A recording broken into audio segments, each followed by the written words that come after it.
안녕하세요. 주선미TV 주선미입니다.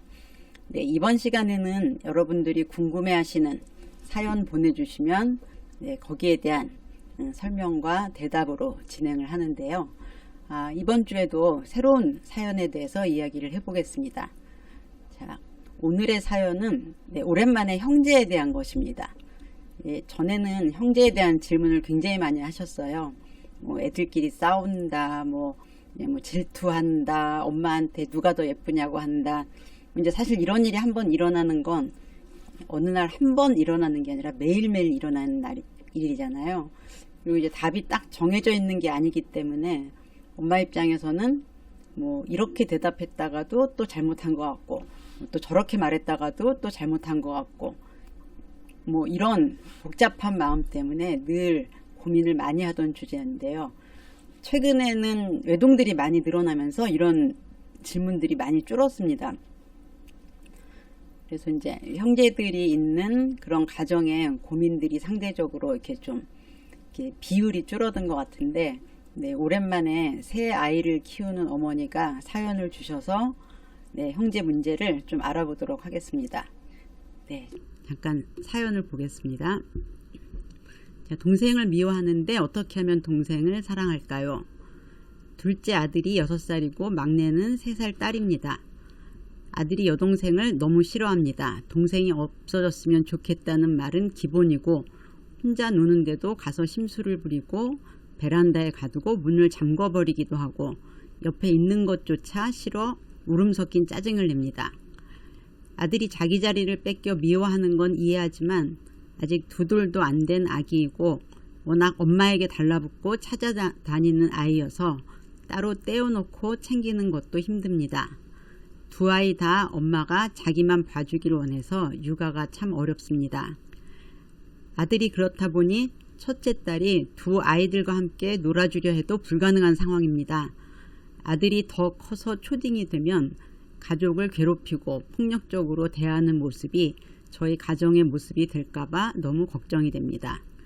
어떻게 해야 2 아이를 사이좋게 만들 수 있는지 방법을 모르겠어요. 누나는 알뜰히 챙기는 아이인데 동생도 그렇게 사랑해주는 아이로 바뀔 수 있을까요? 이제 이런 질문을 주셨는데요. 아마 딸, 아들, 딸 이렇게 3 아이를 키우는 그런 어머니신 것 같아요. 이제 셋이면 사실 그 중에 막내 하나만 챙겨도 하루 종일이 갈 텐데, 지금 둘째가 셋째를 미워하고 싫어하고 괴롭히고 이제 이런 일들이 이제 반복되는 것 같습니다. 근데 둘도 그렇고 셋도 그렇고 아이가 하나만 아니면 이제 이런 상황은 어느 집에서나 발생하죠. 그러니까 둘인데 서로 언니가 엄마랑 먼저 놀아, 난 나중에 놀게. 그럼 언니가 아니야, 네가 더 많이 놀아. 이렇게 하는 집은 아무도 없습니다. 그냥 이제 엄마는 내 거, 엄마는 나하고만 놀아야 돼. 엄마가 사랑한다는 말을 더 많이 해줘야 돼. 자, 이제 이렇게 하는 이유는 아이들한테 엄마는 유일한 자원의 공급처거든요. 그러니까 엄마가 있어야 밥도 먹고, 물도 마시고, 놀러도 가고, 사랑도 받고, 놀아도 주고. 그래서 이제 그 커다란 항아리가 있는데, 내가 혼자면 이걸 이렇게 다 내 거예요. 근데 형제가 있으면 이렇게 다 놓고 그걸 또 이렇게 딱 반 잘라주면 좋은데, 그냥 이렇게 놓고 이게 서로 막 이렇게 꺼내먹는 겁니다.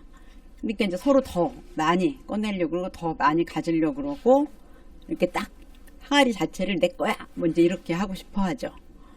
자, 그런데 예전에는 이제 둘째를 낳으면 당연히 엄마가 둘째를 더 돌볼 수밖에 없죠. 왜냐면 이제 둘째는 첫째에 비하면 혼자 할 수 있는 게 훨씬 더 적습니다. 둘째가 애기고 꼬무락거리고 예뻐서 그런 게 아니고, 물론 그런 점도 있지만 이건 그냥 마음이고, 현실적으로는 이 둘째는 이제 스스로 일어설 수도 없고, 스스로 기저귀도 못 갈고 밥도 못 떠먹고, 그러니까 당연히 이제 엄마 손이 많이 가야 됩니다. 그래서 사랑이 더 많이 가는 경우도 있지만 기본적으로 시간이 더 많이 가는 게 정상이죠. 그러니까 이제 둘째 챙기고 이러다 보면 큰애들은 좀 이제 소외된다는 느낌을 가집니다. 왜냐면 나는 내 손으로 밥도 먹을 수 있고 화장실도 혼자 갈 수 있고 이제 웬만한 건 혼자 할 수 있거든요. 이 집은 이제 6살이라고 하니까 이제 내후년이면 학교 갈 나이니까 뭐 이렇게 어린이집이나 유치원에 다녀오면 이게 아주 많은 걸 혼자 할 수 있는 나이일 것 같아요. 그러면 당연히 3살 있고 6살 있고 누나 있으면 엄마의 많은 시간은 동생한테 할당이 됩니다. 근데 이제 아이들은 나는 컸으니까 엄마가 동생을 더 많이 보는 게 당연해 라고 생각할 줄 모르죠. 그러니까 전에는 나하고만 놀아줬는데 왜 동생하고만 놀아줘? 왜 동생 볼 때 더 환하게 웃어? 이제 막 이렇게 생각이 들거든요. 근데 이제 아이를 하나 낳고 둘째 낳을 때 이제 언젠가부터, 뭐 옛날에는 별로 엄마들이 그런 생각을 하진 않았어요. 근데 언젠가부터 첫째가 불쌍하다, 이제 이런 분위기가 됐어요. 첫째는 졸지에 엄마를 뺏기고 졸지에 소외감 느끼고 졸지에 외롭고, 이제 그러니까 우리가 첫째한테 좀 신경을 쓰자, 이제 이런, 뭐 사실 기본적으로는 맞는 말이죠. 근데 이런 분위기가 점점 심해지다 보니까 어디까지 갔냐면 마치 동생이 없는 것처럼 클 수 있게 해줄 수 있지 않을까? 그러니까 애가 둘인데 큰애는 동생이 없는 것 같으면 첫째도 외동처럼 크고 둘째도 외동처럼 크고, 이제 제가 심지어 이런 질문을 하는 분들도 그 당시에는 많이 봤습니다. 근데 일단 불가능하죠. 어떻게 형제가 있는데 없는 것처럼 해요. 그리고 어떤 아이를 외동처럼 키우면 아이를 하나만 낳으면 됩니다. 근데 내가 아이는 둘인데 두 아이를 외동처럼 키우겠다, 이제 이거는 굉장히 비현실적인 생각입니다. 근데 이제 저는 이 집에서 이제 남자애고 6살짜리가 지금 동생한테 하는 걸 보니까 앞으로 얘가 계속 동생을 괴롭힐지도 모르겠다, 이런 걱정을 하시는데 가능성이 매우 높다고 봅니다. 자, 이제 사연으로 돌아가 보면, 자, 6살짜리가 3살짜리를 뭐 싫어하거나 좀 밀거나 그럴 순 있어요. 근데 이제 제가 깜짝 놀란 건 베란다에 가두고 문을 잠궈 버린다고 하는 겁니다. 이거 굉장히 위험한 행동이죠. 사실 6살짜리한테도 이거는 위험한 행동입니다. 10살짜리한테도 위험할 수 있어요. 근데 3살짜리한테 이런 행동을 하는 건 지금 이미 그런 상황이 돼 있다라고 저는 생각이 돼요. 자, 어쩌다가 한번 이럴 수는 있어요. 그러니까 어쩌다 모르고 뭐 야 너 절로 가 그래갖고 이제 문 열고 뭐 들어오지 마 이제 이렇게는 할 수 있는데, 그 한 번으로 끝나야 된다는 겁니다. 그 한 번으로 끝나고 다시는 이런 일이 없게끔 조치를 취해야 되죠. 근데 지금 이렇게 써주신 내용은 뭐 제가 이렇게 넘겨짚는 건지 모르겠는데 또 그러고 더 그럴 가능성이 있기 때문에 써주신 것 같아요. 그러면은 3살 위의 오빠가 3살의 동생을 베란다에 다두고 문을 잠그면 이건 당연히 굉장히 폭력적인 가정 분위기입니다. 자, 그래서 이런 분위기가 될까봐가 아니라 이미 이런 분위기가 됐고, 그러면 이제 큰애가 동생을 사랑하면 이런 분위기가 없어지지 않을까? 아니죠. 아닙니다. 동생을 사랑하지 않아서 이러는 게 아니에요. 많은 분들이 사랑하지 않아서 그런 일이 생긴다고 생각하는데, 자, 일단 너무나 폭력적인 행동이기 때문에 당장 이 행동을 못하게 해야 됩니다. 자, 그냥 한 번은 모르고 그럴 수 있지만 일단 저 행동을 하고 반복한다면 이건 이제 굉장히 시급한 문제로 봐야 됩니다. 이제 우리 왜 그 매스컴에 나오잖아요. 네. 그리고 이제 아이가 6살인데 또 몸이 더 커지면 애는 또 이게 무슨 행동인지 모른 채 할 수 있는 행동이 많기 때문에 어머니가 얘가 초딩이 되면 이라고 생각할 필요 없이 지금 당장 이 많은 것들을 이제 멈추도록 해야 됩니다. 자, 근데 이제 그 다음 부분에 보면 아들이 자기 자리를 뺏겨서 미워하는 건 이해하지만, 아마 이 부분 때문에 문제 해결이 어려운 게 아닌가 이런 생각이 들었어요. 자, 동생을 본 첫째 아이들이 동생을 좀 미워하고 없었으면 좋겠고 뭐 뺏긴 것 같고 경쟁자고 이제 이런 것들은 누구나 다 알고 있습니다. 뭐 저도 동생들이 있으니까 아마 어렸을 때 그런 감정을 느꼈을 것 같아요. 자, 그러니까 이제 얘 행동에 대해서는 이해가 된다는 거죠. 그래 네가 그런 마음이구나. 우리가 얘기를 할 수는 있습니다. 동생이 밉지? 동생이 없었으면 이런 마음이 드는 것도 당연해. 자, 이제 여기까지는 괜찮은데 그 마음을 행동으로 옮기면 안 된다는 걸 가르치는 거죠.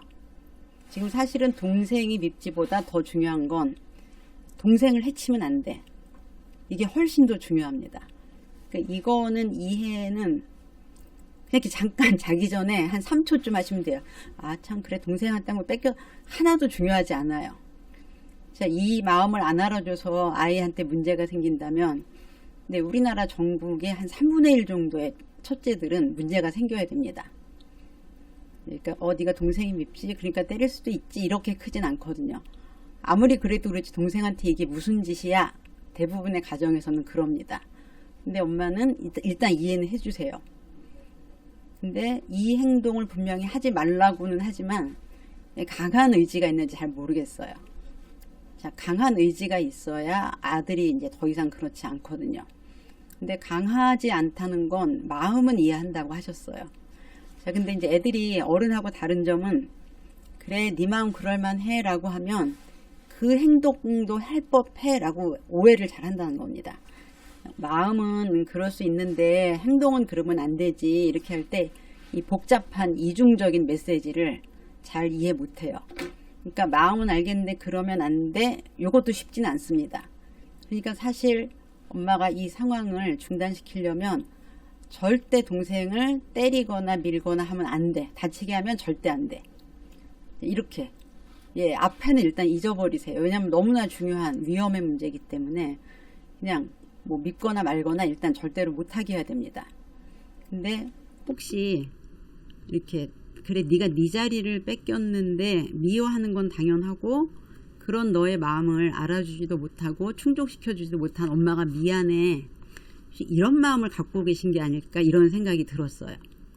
그러니까 지금 그 다음에 뭐 이 두 아이가 다 엄마가 자기만 봐주길 원해서 힘들다고 하셨는데 지금 이제 첫째 얘기는 없습니다. 근데 이제 똑같은 논리라면은 첫째도 이래야 되죠. 그냥 첫째는 둘째에 비해서 나이만 좀 더 들었을 뿐입니다. 근데 이제 셋째가 나오니까 첫째는 둘째가 나와서 뺏기고 또 셋째가 나와서 뺏긴 거거든요. 그럼 이제 제일 억울한 건 첫째일 수 있습니다. 이제 첫째는 심지어 이제 동생들을 데리고 놀아줘요. 그러니까 엄마의 사랑을 뺏겨서 네가 이러는 건 이해해 라는 건 첫째를 두고 봤을 땐 맞지 않아요. 그렇죠? 그게 만약에 뭐 우리가 보편적으로 받아들일 수 있는 논리라면, 내 첫째도 나 사랑 뺏겼어, 화나, 동생 혼낼 거야, 그럼 이제 둘째하고 셋째를 계속 혼을 내야 되겠죠. 그러니까 그냥 둘째는 동생을 때리거나 해코지하면 안 되는데 그런 행동을 하는 아이입니다. 이 상황에서의 정의는. 그리고 엄마가 다 자기만 봐주길 바라는 건 뭐 그렇습니다. 근데 현실적으로 엄마는 더 어린 동생과 이 오빠를 봐야 되거든요. 근데 이제 당연히 더 어린 동생이 손을 많이 필요로 하죠. 이게 동생하고 이 오빠하고 비슷하게 손이 간다면 둘을 똑같이 주려고 애쓸 수 있는데 지금 나이가 다르기 때문에 관심과 손은 훨씬 더 동생한테 많이 가야 합니다. 많이 가게 돼, 이게 아니라 많이 갈 수밖에 없어요. 근데 지금 엄마가 그거를 가급적 맞춰주려고 하니까 육아가 힘들기도 하고, 네, 이 상황을 통제하지 못하는 것 같아요. 자, 이해하셨죠? 지금 둘째가, 셋째가 태어나면서 뭐 셋째를 굉장히 싫어하고 미워하고 옆에 오면 짜증내고 심지어 이제 베란다에 넣고 문은 닫는다, 베란다에 밀어넣고. 자, 근데 엄마는 얘가 사랑을 뺏겼기 때문에 그럴 수는 있는데, 그리고 똑같이 사랑을 달라고 하는데 너무 힘들다는데, 이 전체 얘기에서 가장 중요한 건 이유 불문하고 너무 위험하다는 거예요. 예, 너무 위험해서 빨리 둘째가 이 행동을 하지 않도록 해야 되는데, 엄마가 단호하게 못하는 이유는 혹시 둘째가 사랑을 뺏겨서 힘든 건데 내가 좀 받아줘야 되지 않나? 네, 이런 마음 때문에 지금 단호하게 못하시는 거 아닌가 싶습니다. 근데 자, 그럼 이제 동생을 본 게 그렇게 인생의 좌절이라면 진짜, 예, 대한민국의 반 이상이 좌절스러워야 된다고요. 자, 이건 새 식구가 들어왔으면 누구나 다 변화를 받아들이고 적응해야 됩니다. 적응 과정에서 잠깐 힘들 수는 있죠. 근데 내가 그게 싫다 해서 거부하거나 그 변화에 저항할 수 없어요. 근데 어머니가 이렇게 하실수록 아이는 내 맘에 안 들면 그건 내가 싫어해도 돼. 내 맘대로 해도 돼. 이렇게 배워가거든요. 그러면 어떻게 되냐면 폭력이 점점 더 심해질 수 있습니다. 그래서 이 상황은 묻지도 따지지도 말고 아들 넌 그러면 안 돼. 라고 가셔야 되고, 뭐 사랑 뺏긴 거 그게 무슨 인생에서 겪을 수 있는 여러 가지 상황 중에 아주 일부고 아주 작은 거야. 그리고 6살이나 됐기 때문에 더 이상 그런 감정이 남아있지도 않습니다. 그리고 오히려 더 돌봐주고 관심을 주어야 되는 건 지금 막은 아니군요. 3살이니까. 셋째입니다. 자, 이제 마지막 부분 한번 볼까요? 자, 마음이 그렇다 보니 첫째 딸이 두 아이들과 함께 놀아주려 해도 불가능한 상황입니다. 자, 그러니까 아마 누나가 이 두 동생들을 데리고 놀아줄 때도 아들이 비슷한 모습을 보이는 것 같아요. 그러니까 누나를 자기가 독점하려고 그러고, 막내는 뭐라도 뭐 엄마나 누나가 이제 이 아이하고 하려는 걸 다 방해하려는 것 같아요. 자, 아들이 더 커서 초딩이 되면 가족을 괴롭히고 폭력적으로 대하는 모습이 저희 가정의 모습이 될까봐 너무 걱정이 됩니다. 네, 그렇죠. 제가 이미 그렇다고 말씀을 드렸고요. 자, 어떻게 해야 두 아이의 사이를 좋게 만들 수 있는지 방법을 모르겠어요. 누나를 살뜰히 챙기는 아이인데 동생도 그렇게 사랑해주는 아이로 바꿀 수 있을까요? 자, 엄마는 지금 동생을 사랑하게 만드는 것으로 지금 상황을 좀 해결해 보려고 하는데요. 자, 사이가 좋다는 건 네, 서로 마음이 비슷해야 되겠죠. 근데 이제 둘째, 네, 아들의 마음은 그냥 동생이 끝없이 싫습니다. 자, 그리고 마음에서부터 얘를 꼭 받아들여야 되는 건 아니에요. 왜냐하면 사람 마음은 마음대로 할 수가 없는 거거든요. 자, 근데 그냥 사랑하지 않아도 때리면 안 돼. 사랑을 하건 안 하건, 사이가 좋건 나쁘건. 자, 우리가 사이가 나쁘면 아무 행동이나 다 해도 된다면 정말 네, 전 지구가 아마 서로 치고 물고 뜯고 그럴 거예요. 사이 나쁜 사람은 가서 때려도 돼. 사이 나쁘면 혼내도 돼. 네, 그렇게 사이가 좋으면 안 때릴 거야는 거꾸로 사이가 나쁘면 때려도 돼가 되거든요. 근데 이제 우리는 어떤 관계는 마음도 중요하지만 사실 상대를 어떻게 대하는지가 훨씬 더 중요합니다. 그러니까 사이좋게 해서 아들이 안 그러는 게 아니라 네가 동생을 어떻게 느끼건 상관없이 때리면 안 됩니다. 때리면 안 돼. 이제 누나는 살뜰하게 챙긴다 그랬어요. 엄마가 저렇게 애정도 많고 이제 살뜰한 아이인데, 근데 이제 그게 아니에요. 지금 이거는 서열에 따른 아이의 어떤 포지션. 자, 누나는 자기를 귀여워해주고 자기랑 놀아주는 존재예요. 그러니까 엄마랑 비슷하죠. 그러니까 누나는 좋아하고 잘해줍니다. 누나가 내 걸 뺏어가진 않아요. 근데 동생은 그렇지 않다 보니까 누나한테는 잘하고 동생한테는 다르게 나온 거죠. 그래서 엄마는, 엄마의 조망으로는 이 세 아이가 내 자녀예요. 그러니까 얘랑 사이가 좋고 얘랑 사이가 좋고 이렇게 사이가 좋았으면 좋겠는데 얘는 얘하고만 잘 지내는데 왜 얘하고는 못 지내지? 이렇게 하는 거, 이렇게 엄마가 애 셋을 이렇게 멀리 놓고 보는 겁니다. 근데 그 안에서 보면 아들은 엄마랑 누나가 원래 내 거였어. 근데 얘가 태어나서 뺏어갔어. 근데 얘가 없으면 이게 다 내게 되는 겁니다. 그리고 아들이 원하는 건 그런 상태로 돌아가고자 하는 거죠. 자, 그때 이제 이런 거를 어떤 심리적 역동이라고 하는데요. 이제 심리 치료를 하거나 평가를 할 때는 이 역동을 이해하는 게 굉장히 중요해요. 근데 지금 가정에서 일어나는 일은 그 뭐 관계나 역동은 2차적입니다. 그냥 아들의 행동을 중단시켜야 돼요. 그러면 어떻게 중단시키냐? 그냥 타임아웃을 하면 간단합니다. 너 동생 밀치거나 때리면 안 돼 하고, 뭐 밀친다, 때린다, 심지어 베란다에 가둔다 하는 이제 아이가 보인 행동을 놓고 거기에 따라서 시간을 정하는 겁니다. 밀치면 뭐 3분, 때리면 5분, 베란다에 가두면 15분, 이런 식으로 네, 타임아웃 의자를 만들어서 그렇게 하면 무조건 가서 앉게 하셔야 돼요. 근데 이제 얘가 막 울고 그럴 때, 아유, 동생이 사랑을 뺏어가서 이렇지, 이러면은 네, 여기는 이제 구조가 와장창 다 무너집니다. 그러니까 기분 나쁘면 뭐든지 해도 돼라는 게 가족 규칙이 되거든요. 그럼 이제 아들은 동생이 미우면 동생을 때리거나 괴롭혀도 되고 엄마한테 그래도 돼요. 그러니까 네 기분이 나쁘고 네가 박탈감이 있으면 네 기분을 풀 수 있는 행동을 해. 지금 이게 가족 규칙이 되어가고 있어요. 왜냐면 지금 누나가 동생하고 못 놀아준다는 건 누나가 너 내가 애기하고 놀아줄라 했는데 왜 못 놀게 해? 라고 제지하지 않아요. 엄마도 하지 않습니다. 그러니까 독점하고 싶고 동생을 빼버리고 싶은 아들 마음이 지금 집안을 지배하고 있습니다.